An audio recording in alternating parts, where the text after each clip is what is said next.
Good evening, you're watching AWANI Tonight with me, Faye Kwan.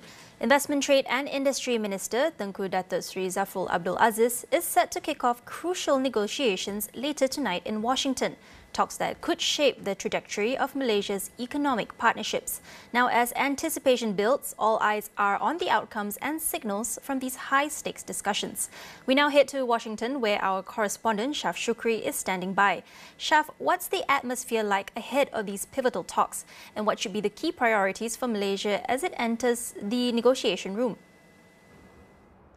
Well, the atmosphere here in Washington is a mix of anticipation and quite intensity. Delegations from several countries are in town, each hoping to carve out their own space in what many see as a recalibration of America's trade relationships.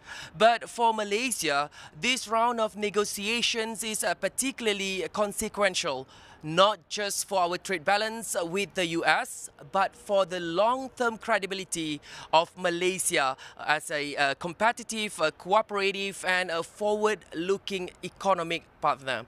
So today, as Minister Tengku Zafrul prepares to enter the negotiation room later today, Malaysia's priorities should be focused but also flexible.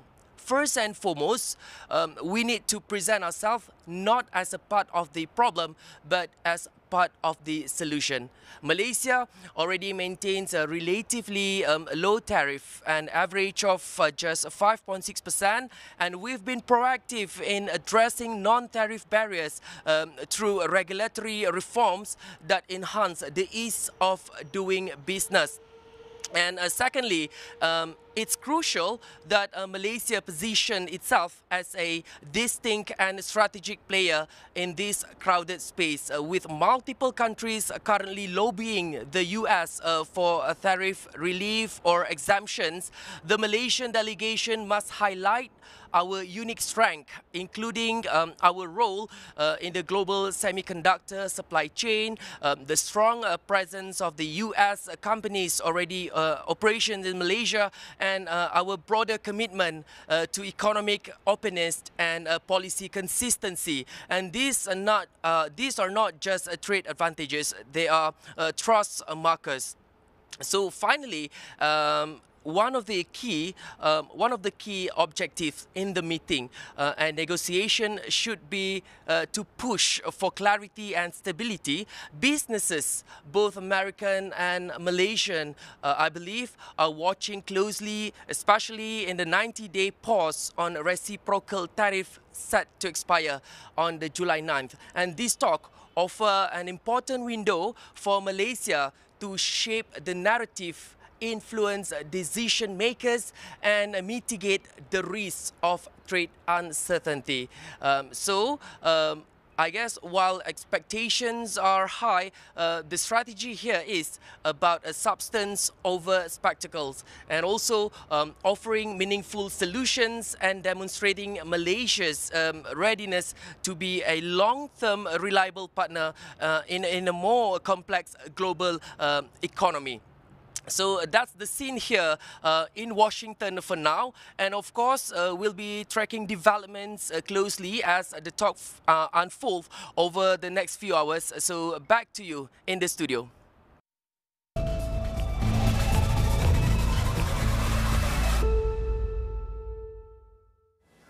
China has denied reports that it is engaging in trade talks with US President Donald Trump's administration. Beijing's Commerce Ministry also described any claims of progress or ongoing negotiations as fake news. According to the ministry, the two sides were far from reaching an agreement. It said that any genuine resolution would require the US to abolish all unilateral tariffs on China and engage in equal dialogue. Trump has suggested he would reconsider the high tariffs he levied on Chinese goods since the start of his second term. He also claimed senior officials from Beijing had been in contact with his administration to review trade discussions. There's an opportunity for a big deal between the US and China on trade, says US Treasury Secretary Scott Bessent. He, however, stresses that China must undergo significant economic adjustments, describing Beijing's export-driven strategy as unsustainable and harmful to the global economy. What I have said previously, there is an opportunity for a big deal here, that the U.S. is looking to rebalance to more manufacturing. The identity of that would be less consumption. If China is serious on less dependence on export-led manufacturing growth and a rebalancing toward a domestic economy, I think they use the term dual circulation. Right. Well, right now it's really singular circulation. And if they want to rebalance, let's do it together. This is an incredible opportunity. And I think if Bridgewater founder Ray Dalio were to write something, he could call it a beautiful rebalancing. Commenting on the current high tariffs between the US and China, Besson said they were unsustainable and must be reduced for trade talks to move forward. While Donald Trump is open to lowering tariffs, currently at 145% on Chinese goods and 125% on US products, Besson said the US president was unlikely to act unilaterally. He also suggested that more clarity on Trump's tariff levels could come by the third quarter of this year. Prices are rising and economic activity is slowing in parts of the U.S. as businesses and households adjust to President Donald Trump's sweeping tariffs. That's according to the Federal Reserve's latest Beige Book, released on Wednesday, which painted a picture of growing uncertainty around international trade policy, describing the situation as pervasive. The report captures early fallout from the tariffs, with firms scrambling to adapt and pulling back on major investments, amid what some called chaotic conditions. Most regions reported rising prices, with many companies already warned by suppliers of looming cost hikes, most of which will be passed on to consumers. Some districts even hinted at potential layoffs on the horizon. The release comes as President Trump intensifies his attacks on Fed Chair Jerome Powell, demanding rate cuts to boost the economy. But Powell and his team had cautioned that tariffs could trigger both higher inflation and slower growth, a tricky mix, as interest rates can only target one problem at a time. Financial markets are now eyeing a possible rate cut by June. The Fed's next meeting is set for May 6th and 7th, with expectations that rates will hold steady for now at 4.25 to 4.5%. The Beige Book, issued 8 times a year, offers a snapshot of the nation's economy based on reports from the Fed's 12 regional banks. We'll be back with more after the break. Stay tuned.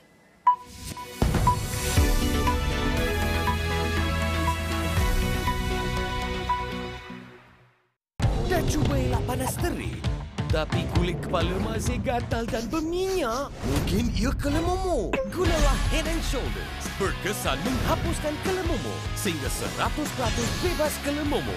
Head & Shoulders. Aziza memang sudah menjadi budakku. Sekarang giliran suamimu. Assalamualaikum, Ustaz Quadra.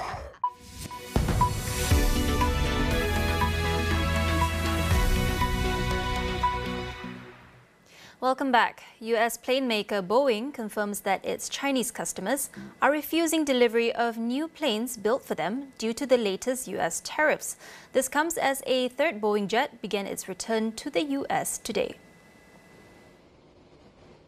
CEO Kelly Ortberg confirmed many Chinese airlines were not accepting deliveries as retaliatory tariffs now apply to US-made aircrafts. Before President Donald Trump's global trade offensive, commercial jets were traded duty-free worldwide under a 1979 civil aviation agreement. Chinese airlines taking delivery of a Boeing jet could face steep retaliatory tariffs imposed by Beijing on the import of US goods, with a new 737 MAX worth around $55 million, according to aviation consultancy IBA. Flight data showed 2 737 MAX 8s sent to China for Xiamen Airlines have returned to Boeing's Seattle production hub, while a third left Zhoushan from Guam on Thursday. The plane was initially built for national carrier Air China and was sent from Seattle on April 5th, shortly after Trump first announced his reciprocal tariffs that led to Beijing ramping up its own levies on American goods. Boeing CFO Brian West said the company had planned to deliver around 50 planes to China this year, but is now exploring options to remarket 41 already built or in process. Meanwhile, Chinese President Xi Jinping calls for multilateralism, global cooperation, and people-centered green transformation to tackle the climate crisis. Marking the 10th anniversary of the Paris Agreement and the 80th anniversary of the United Nations, Xi says humanity stands at a new crossroads amid rapid global changes and rising protectionism. Xi outlined key principles to guide future climate efforts, focusing on the importance of upholding multilateralism, international law, and the UN-centered global order.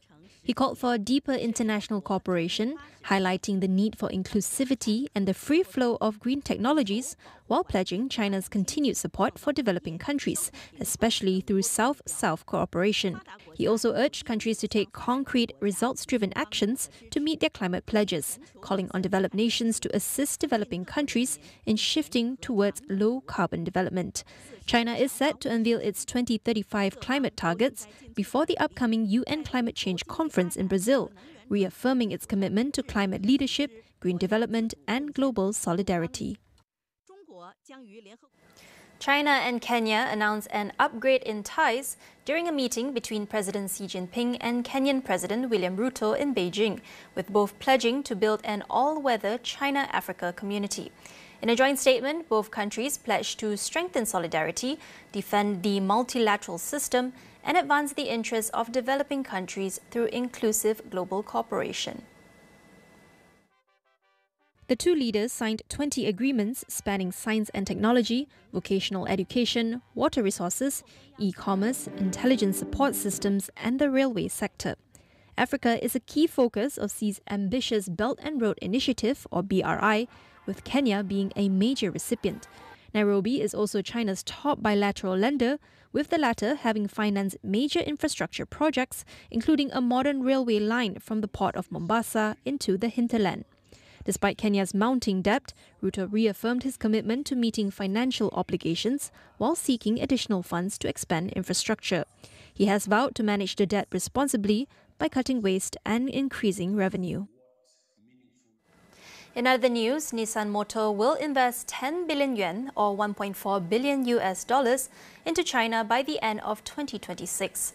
The Japanese car maker plans to roll out new models in a bid to mount a comeback in the world's biggest auto market.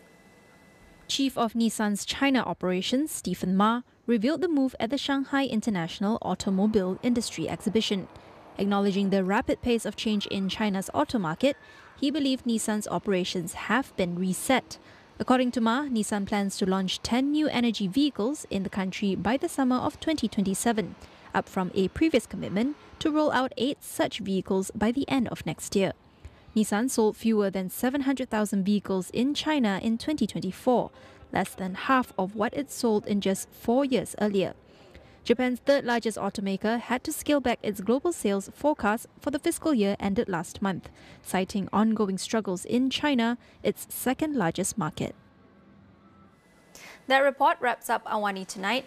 Check out our web portal, keeping you informed on the critical events shaping our world, all in one place at international.astroawani.com. That's all for now. I'm Faye Kwan. Thank you for watching and good night.